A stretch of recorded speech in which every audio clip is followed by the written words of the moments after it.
লাখো কোটি শুকরিয়া জ্ঞাপন করছি রব্বুল আলামিন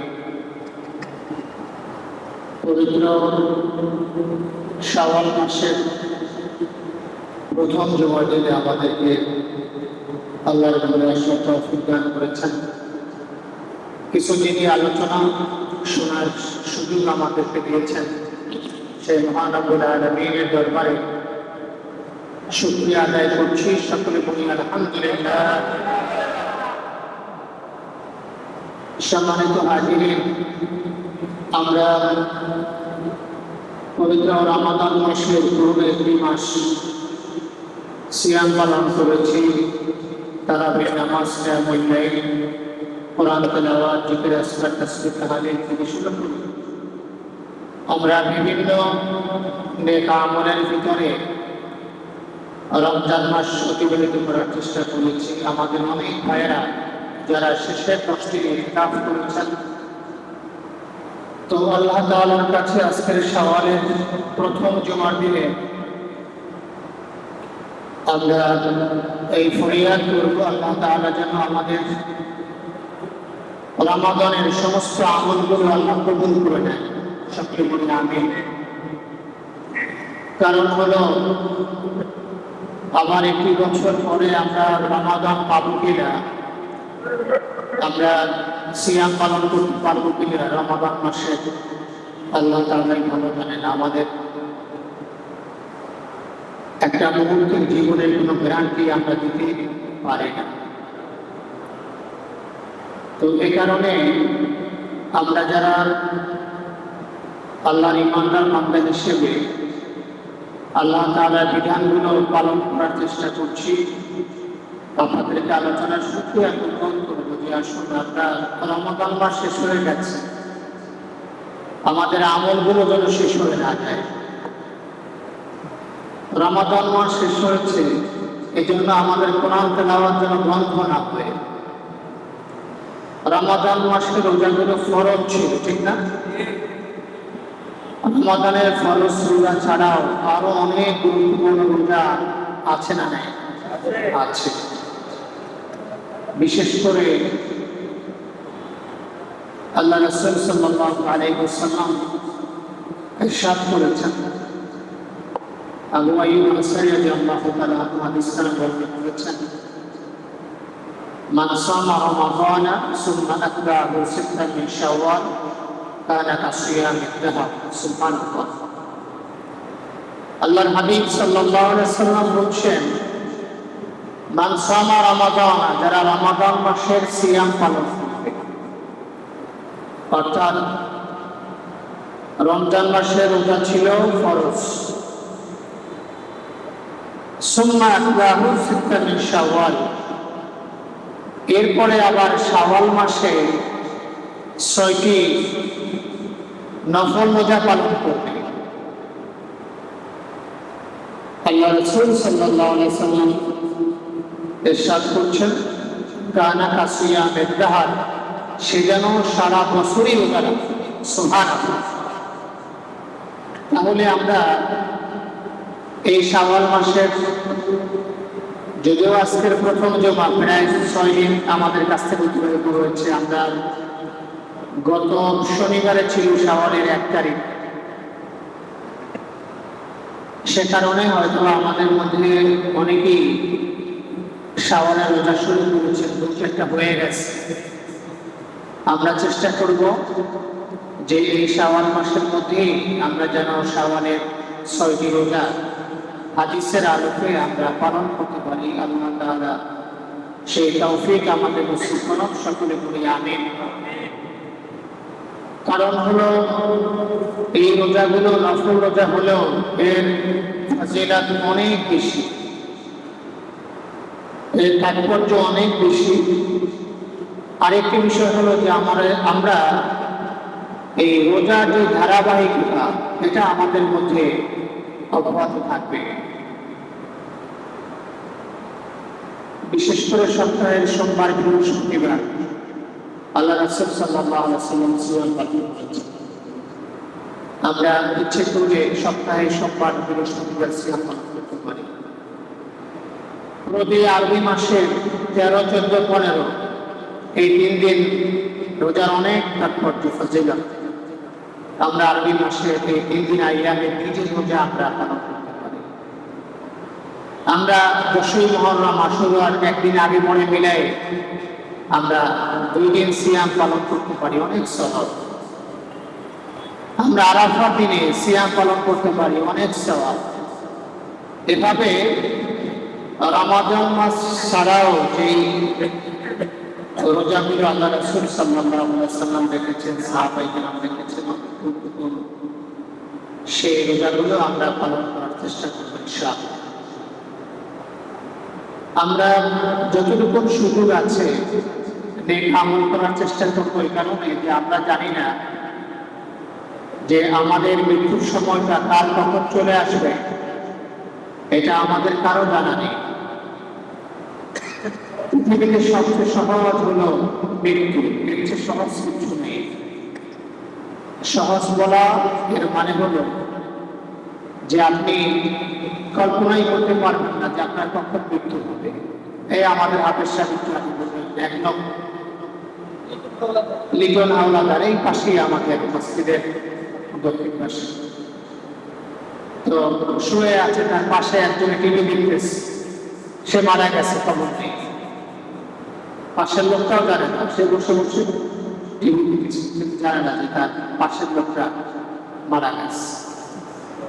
তো এই যে প্রতিনিয়ত আমরা কিন্তু এগুলো দেখে আমাদের শিখতে হয় না। গতকালকে না পরশুদিন যে গাড়িতে পড়ে গেল ফ্লেটে ওঠার সময়, কি মর্মান্তিক মৃত্যু, মানুষগুলো বসে আছে, পানি নিচে চলে গেল। আর এটা একমাত্র বাংলাদেশেই সম্ভব যেখানে আসলে জীবনের কোনো মূল্য নেই, দায়িত্বহীনতা। যখনই গাড়িটি পড়েছে, আমি চাকার মাহফিলে যাচ্ছিলাম, গাড়িতে বসে আমি ড্রাইভারকে বলছি নিঃসন্দেহে হেল্পার গাড়ি চালাচ্ছিল। এটা আমার একটা ধারণা ছিল, কারণ আমরা ছোটবেলা থেকে দেখেছি ফেরিঘাটে গাড়ি আসলেই ড্রাইভার চা পান খেতে যান, সাথে যদি একটু ধূমপানের অভ্যাস থাকে আরো ভালো, উনি তখন ব্যস্ত থাকেন ওই কাজে। আর হেল্পার সেও এই সুযোগটা লুফে নেয় যে আমি একটু ড্রাইভারি করলাম, শিখলাম, প্র্যাকটিস করলাম, কারণ সে তো আবার 2 দিন পরে ড্রাইভার। পরে শুনলাম তাই হয়েছে, ড্রাইভার চা খেতে গিয়েছে, হেল্পার বিফাকে গাড়ি টান দিয়েছে, নিয়ন্ত্রণ করতে পারে। তো এটা বলার মানে হলো যে আসলে এভাবে গাড়ি অ্যাক্সিডেন্ট হোক, মানুষের অন্যভাবে হোক, মানুষের ঘুমের মধ্যে হোক, কথা বলতে বলতে হোক, মানুষের মৃত্যু এটা সবচেয়ে বড় নিশ্চিত একটা বিষয়। এ ব্যাপারে কারো কোনো সন্দেহ থাকা উচিত না, আছে নাকি? হয়তো কারো আগে হবে, কারো পরে হবে। বাবার আগে সন্তান চলে যাবে, সন্তানের আগে বাবা চলে যাবে, মায়ের আগে মেয়ে চলে যাবে। এটাই আল্লাহ তাআলার বিধান। আল্লাযী খালাকাল মাউতা ওয়াল হায়াতা লিয়াবলুয়াকুম আইয়ুকুম আহসানু আমালা। আল্লাহ তাআলা বলছেন এটাই নিয়ম। একদল মানুষ নবজাতক আসবে আর একদল চলে যাবে। তো আল্লাহ বলছেন এটা আমি তোমাদেরকে একটু পরীক্ষা করতে চাই, লিয়াবলুয়াকুম আইয়ুকুম আহসানু আমালা, তোমাদের উত্তম আমল, তাদের আমলগুলো সবচেয়ে সুন্দর, অধিক উত্তম। সেই উত্তম আমলগুলো শুধু আমল আল্লাহ বলেন নাই, আহসান বলেছেন। আল্লাহ বলছেন আমি তোমাদের উত্তম আমলগুলো একটু দেখতে চাই। এই জন্য একজন মুসলমান মুমিন হিসেবে আমাদের প্রতিটি মুহূর্তই একজন বুদ্ধিমান বিচক্ষণ মুমিনের কাজ হলো সে মৃত্যুর জন্য প্রস্তুতি গ্রহণ করতে। এই জন্য হাদিস শরীফে এসেছে রাসূলুল্লাহ সাল্লাল্লাহু আলাইহি ওয়াসাল্লাম বলেছেন আল কাইয়িসু মান দারা নাফসাহু ওয়া আমিলা লিমা বা'দাল মাউত। সবচেয়ে বুদ্ধিমান বিচক্ষণ ব্যক্তির পরিচয় আল্লাহ রাসূল দিয়েছেন সাল্লাল্লাহু আলাইহি ওয়াসাল্লাম। আমাদের দৃষ্টিকোণ থেকে আমরা যাদেরকে জ্ঞানী বলছি, হয়তো বা আল্লাহ রাসূলের হাদিসের আলোকে এই সংজ্ঞা নাও দিতে পারে, তবে আমাদের কথা আমরা যাদেরকে জ্ঞানী বলি এইটা আসলে ঠিক নয়, বরং আল্লাহ রাসূল যাদেরকে জ্ঞানী বলেছেন তারাই জ্ঞানী। আল্লাহ যাদেরকে জ্ঞানী বলবে তারাই জ্ঞানী, ঠিক না? তো আল্লাহ রাসূল বলছেন সবচেয়ে বুদ্ধিমান কাইয়েস বিচক্ষণ হলো তারা মানদারি নাফসা, যারা তাদের এই আত্মাকে নিয়ন্ত্রণ করতে পারে, কন্ট্রোল করতে পারে, ক্রোধ প্রবৃত্তিকে নিয়ন্ত্রণ করতে পারে। প্রতিটা মানুষের সহজাত প্রবৃত্তি হয়ে থাকে। জন্মগতভাবেই কিছু মানুষের মধ্যে রাগ থাকে, ভালোবাসা থাকে, প্রাপ্ত বয়স হলে জৈবিক চাহিদা থাকে, এটা সহজাত প্রবৃত্তি। মানুষের মন চাইবে গান শুনতে, মানুষের মন চাইবে একটা সুন্দরী মেয়ের দিকে তাকাতে, মানুষের মন চাইবে কোনটা করতে। ইন্নান নাফসা লাআম্মারাতুন বিসসূ ইল্লা মা রাহিমা রাব্বী। পয়গম্বর রাসূলুল্লাহ সাল্লাল্লাহু আলাইহি ওয়াসাল্লাম এই কথাটা বলেছেন, আল্লাহকে পছন্দ করেছেন। আল্লাহ তাআলা পছন্দ করে ওই কথাটাকে কোরআনের আয়াত বানিয়ে দিয়েছেন। সুবহানাল্লাহ। যখন সবাই পয়গম্বর ইউসুফ আলাইহিস সালামের প্রশংসা করছে, তখন পয়গম্বর ইউসুফ আলাইহিস সালাম বলেছিলেন যে ইন্নান নাফসা লাআম্মারাতুন বিসসূ ইল্লা মা রাহিমা রাব্বী, যে নিশ্চয়ই মানুষের নফস এটা খারাপের দিকে যেতেই পারে, তবে ইল্লা মা রাহিমা রাব্বী, আমার রব আমাকে রহম করেছে, হেফাজত করেছে। তাহলে বোঝা যায় যে মানুষের যেমন নাফসে মুতমাইন্না আছে, নাফসে লাওয়ামাও আছে, আছে না? খারাপও আছে, ভালোও আছে। তো একজন মুমিনের কাজ হলো যখনই আমার এই নাফসে লাওয়ামা যেটাকে বলি, আম্মারা যেটাকে আমরা বলি, যখনই আমাকে শয়তান খারাপের দিকে নেওয়ার চেষ্টা করবে, তখনই আমার এই নফসকে নিয়ন্ত্রণ করতে হবে, কন্ট্রোল করতে হবে। আল্লাহ রাসূল বলছেন এই লোকটা জ্ঞানী মানুষ। মন চাইছে গান শুনবে, কিন্তু সে বলবে না আমি গান শুনবো না, এটা হারাম, কবিরা গুনাহ হবে, আমি শুনবো না। মন চাচ্ছে এখন নামাজ পড়বে না, কিন্তু সে বলবে না আমি তো অবশ্যই নামাজ পড়বো, এটা আল্লাহর বিধান। কারণ শয়তান চাচ্ছে আমি নামাজ ছেড়ে দিই, আমি নামাজ ছাড়বো না। তো যে ব্যক্তিটা নিজের প্রবৃত্তিকে নিয়ন্ত্রণ করতে পারবে, কন্ট্রোল করতে পারবে, ওয়া আমিলা বিমা বাদাল মাউত, আর মৃত্যুর পরবর্তী জীবনের জন্য সে বেশি বেশি আমল করবে, নেক আমল করবে। আল্লাহর হাবিব সাল্লাল্লাহু আলাইহি ওয়াসাল্লাম বলেছেন এই মানুষটা জ্ঞানী মানুষ। আপনাদের কি বুঝতে সমস্যা আছে? তাহলে জ্ঞানী মানুষের পরিচয়কে আমরা বুঝতে পারছি।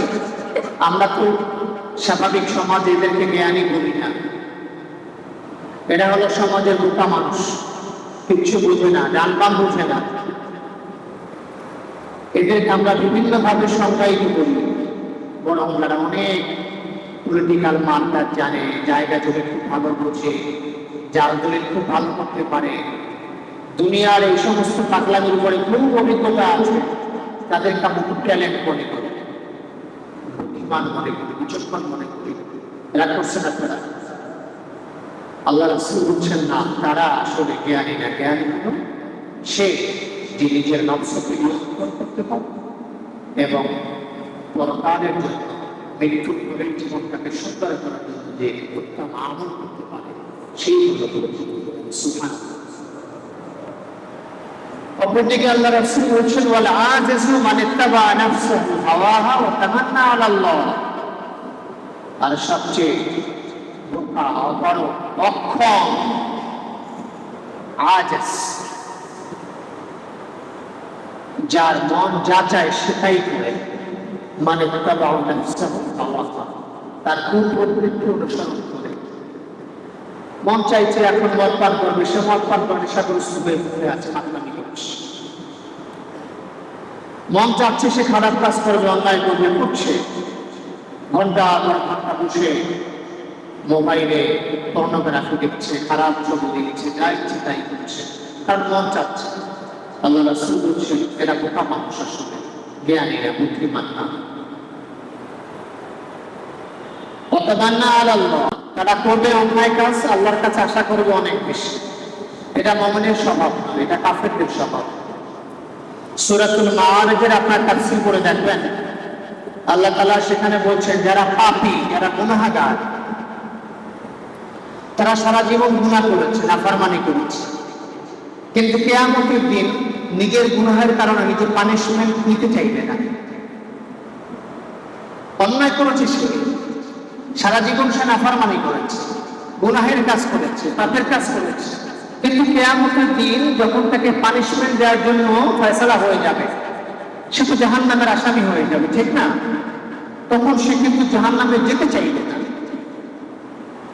এটা আমার কথা নয়, আল্লাহ তাআলা বলেছেন ইয়াওয়াদুল মুজরিম লাউ ইফতাদি মিন আযাবি ইয়াওমিইদিন বিবানিহি ওয়া সাহিবাতিহি ওয়া আখিহি ওয়া ফাসিলাতিহি আল্লাতী তু'বি ওয়া মান ফিল আরদি জামিআ।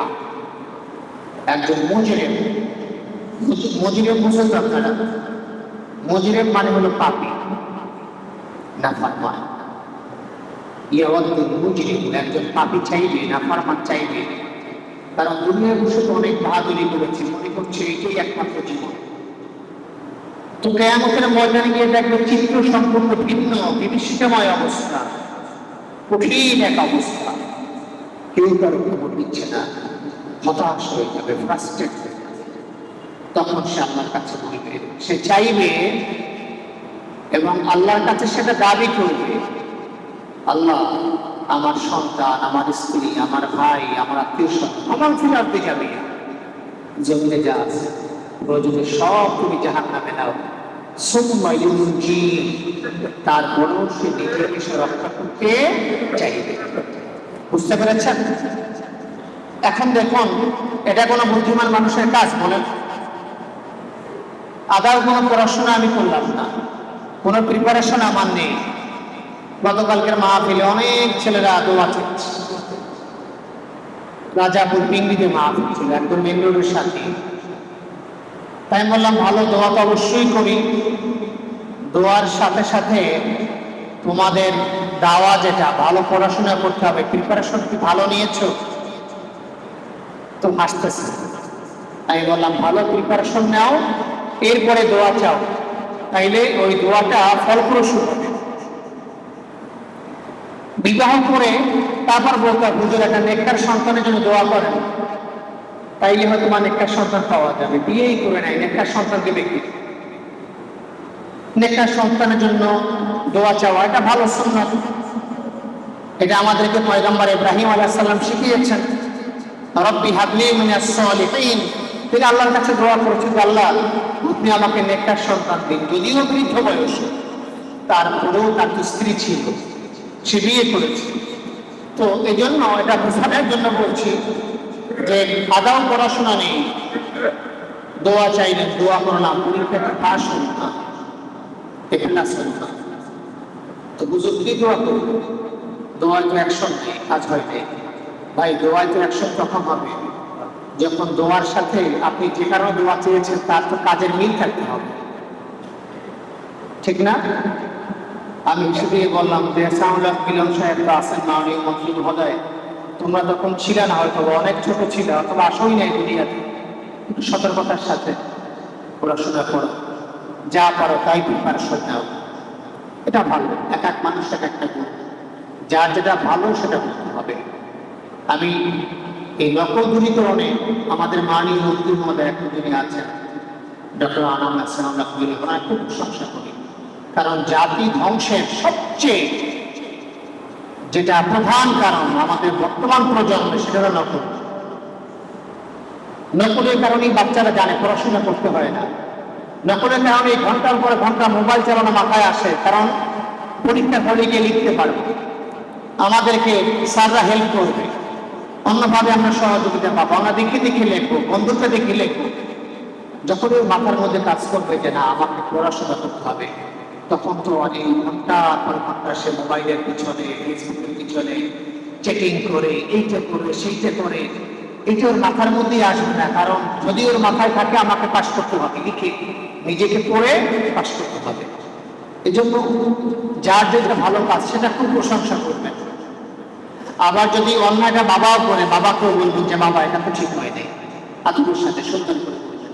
এটাও আমি বলে দিই, এটা আল্লাহ কোরআন বলছে সূরা মুজাদালা শেষের আয়াত। সূরা মুজাদালার শেষের আয়াত আল্লাহ বলছেন, বাবার কথা বলেছেন যে বাবা যদি কোরআনের দুশমন হয় তো বাবাকে বাবা হিসাবে খাবার দেওয়া যাবে, তার প্রয়োজনীয়তা দরকার দেওয়া যাবে, কিন্তু বাবাকে ইসলামের বন্ধু হিসাবে গ্রহণ করা যাবে না। সুবহানাল্লাহ বলবেন না? ওয়ালাউ কানু আবাআহুম আও আবনাআহুম আও ইখওয়ানাহুম আও আশীরাতাহুম উলাইকা কাতাবা ফি কুলুবিহিমুল ঈমান। কারণ যাদের কলবের ভিতরে আল্লাহ ঈমান অন্তর করে দিয়েছে, ঈমানের নূর দিয়েছে, আল্লাহ বলছেন আপনি এমন মুমিনদেরকে নবী পাবেন না, লা তাজিদু কওমান ইউমিনুনা বিল্লাহি ওয়াল ইয়াউমিল আখির, যারা আল্লাহ এবং পরকালের প্রতি বিশ্বাস স্থাপন করে, তারা ইউয়াদুনা মান হাদ্দাল্লাহ ওয়া রাসূলা, যারা আল্লাহ এবং আল্লাহর রাসূলের সঙ্গে দুশমনি করে তাদেরকে তারা কখনো বন্ধু বানায় না। বুঝতে পেরেছেন? এটা আল্লাহ কোরআনের বিধান। হয়তোবা এতটা আমাদের গবেষণা নেই, আমরা এটা নিয়ে এতটা ফিকির করে নেই, বিধায় অনেক বিষয় আমাদের জানা নেই। তো যাই হোক, এই কথাগুলো বলার কারণ হলো আমি একটা বিষয় বুঝাতে গিয়ে অনেক দূরে চলে আসছি। বিষয়টা হলো যে আমরা রমাদান মাস শেষ হয়ে গেছে, এখন যেন আমাদের পাগলামির জীবনটা শুরু না করে রমজান মাসে একটু কষ্ট করে নিয়ন্ত্রণ করেছি যে না, মানুষের কষ্ট দিয়ে ঘুষটা আর নিব না। তো ঠিক আছে চাচা, পরে আসেন, রমজানে পরে আসেন, কাজটা করে দেবেন, সমস্যা নেই, রমজানে পরে আসেন। অথবা ভাই রমজানে পরে আসেন, স্যার রমজানে পরে আসেন, করে দেব। বোঝা যায় যে রমজানে ঘুষ হারাম ছিল, রমজানের পরে আবার শাওয়াল শুরু হয়ে গেলে হালাল হয়ে গেছে। নাউজুবিল্লাহ বলবেন না? আসলে কি বিধানটা এভাবে নাকি বলেন? রমাদান মাসটা তুলনামূলক আল্লাহকে ভয় করার জন্য চমৎকার একটা সুযোগ। কারণ ওই সময়টা আল্লাহ রাসূলের হাদিসের আলোকে আমরা দেখেছি, ইদা দাখালা রমাদান ফুতিহাত আবওয়াবুস সামা ওয়া ফি রিওয়ায়াতিন ফুতিহাত আবওয়াবুল জান্নাহ ওয়া ফি রিওয়ায়াতিন ফুতিহাত আবওয়াবুর রাহমা ওয়া গুলিকাত আবওয়াবু জাহান্নাম ওয়া সুলসিলাতিশ শায়াতিন। রমাদান আসলে জান্নাতের দরজা খুলে দেওয়া হয়, রহমতের দরজা খুলে দেওয়া হয়, আসমানের দরজা খুলে দেওয়া হয়, শয়তানকে বেঁধে রাখা হয়, জাহান্নাম ক্লোজ করে দেওয়া হয়।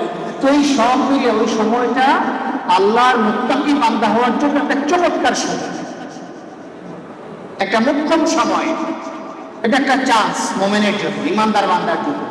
এর মানে এইটা নয় যে রমাদান ছাড়া অন্য সময় আর তাকওয়ার প্রয়োজন নেই। এর মানে তো এটা না যে রমাদানও শেষ, তাকওয়াও শেষ, আল্লাহর ভয়ও শেষ। তাকওয়া মানে কি? খোদার ভীতি। তাকওয়া মানে হলো আল্লাহর ভয়। যিনি আল্লাহকে ভয় করেন তিনি হলেন মুত্তাকি, আল্লাহকে ভয় করে নেওয়ালা, তিনি হলেন মুত্তাকি। তাহলে একজন মুমিন সে রমাদান মাসের পরে কি আল্লাহকে আর সে ভয় করবে না? কি আপনারা বুঝতে পেরেছেন? একজন মুমিন সে কি রমাদান চলে যাওয়ার পরে সে আল্লাহর সঙ্গে নাফরমানি করবে?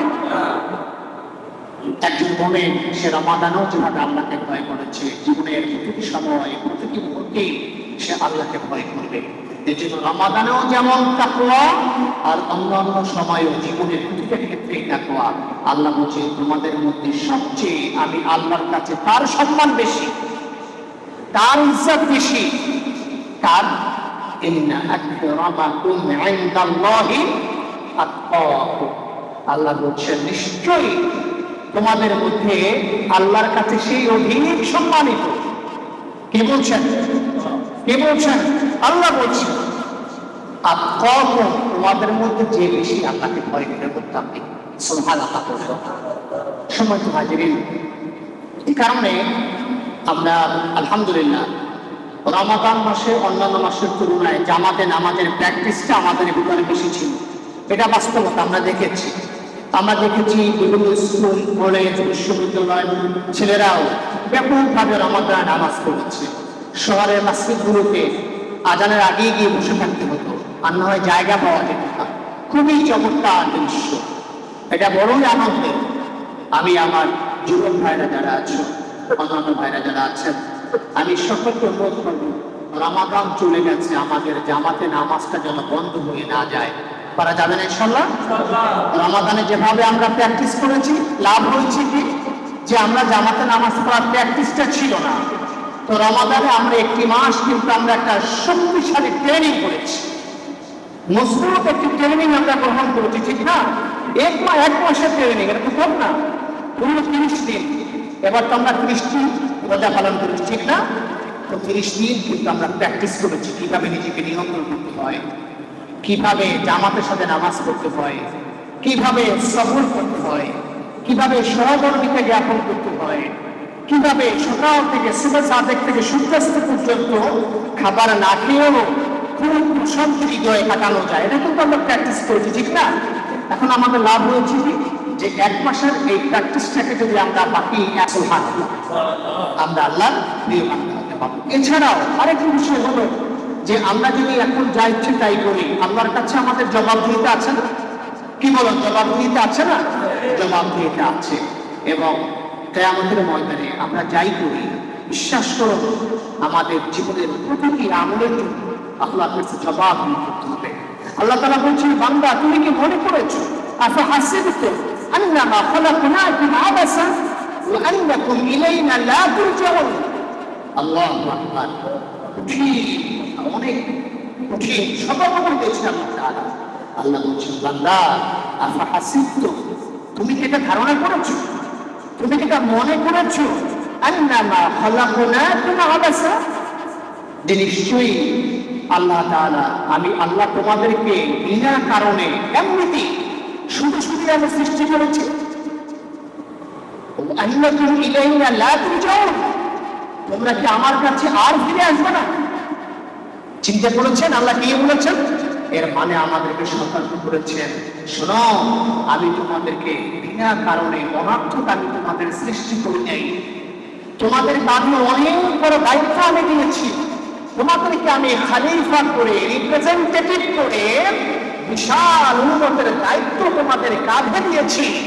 ইন্নী জাইলুন ফিল আরদি খলিফা, আমি তোমাদেরকে খলিফা করে পাঠিয়েছি, কারণ সমাজ নির্মাণের জন্য তোমাদের অনেক বড় দায়িত্ব আছে।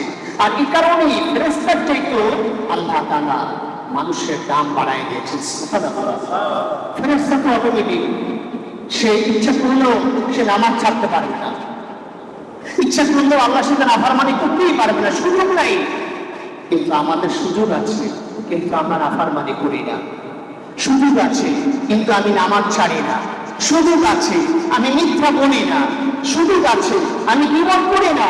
সুযোগ আছে আমি ঘুষ খাই না। সুযোগ আছে আমি সুদের কারবার করি না। তাহলে এইটা দাম অনেক বেশি না? কি বলেন, বেশি কিনা?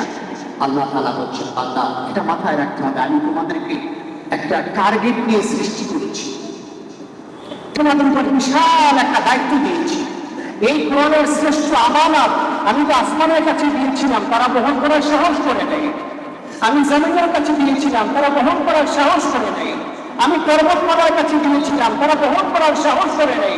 কি বলছেন আল্লাহ তাআলা? বলছেন, ইন্না আরাদনা আল-আমানাতা আলা আস-সামাওয়াতি ওয়াল-আরদি ওয়াল-জিবাল فأبين أن يحملنها وأشفقن منها وحملها الإنسان।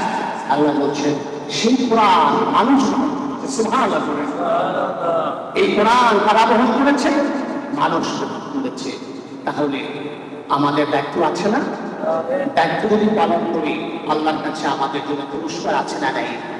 কথা বলুন, আছে না নাই? আর যদি আমরা দায়িত্ব পালন না করি পুরস্কার আছে না নাই? আছে। একখানে হাদিস বলে আলোচনা শেষ করছি।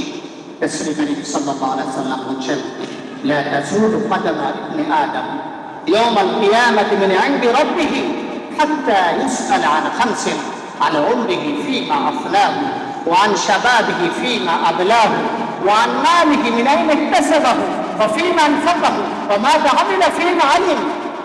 আল্লাহ রাসূল সাল্লাল্লাহু আলাইহি ওয়াসাল্লাম বলেন, আমার উম্মত কিয়ামতের দিন লা তাজুলু কদামা, কদম মানে বুঝুন আপনারা, কদম মানে হলো পা, আমরা হাঁটি না পা দিয়ে, এটাকে আরবিতে বলে কদম। আল্লাহ রাসূল বলছেন যে কোনো মানুষ, কোনো আদম সন্তান কিয়ামতের দিন একটা কদম সামনে যেতে পারবে না 5টি প্রশ্নের জবাব না দেওয়া পর্যন্ত।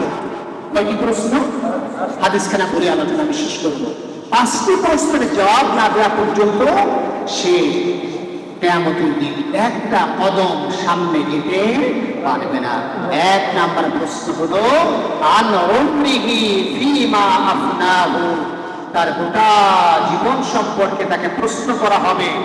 এবার জীবনটা 50 হোক, 60, 70, 80, 90, 100 যাই হোক, তার গোটা জীবন সম্পর্কে তাকে প্রশ্ন করা হবে।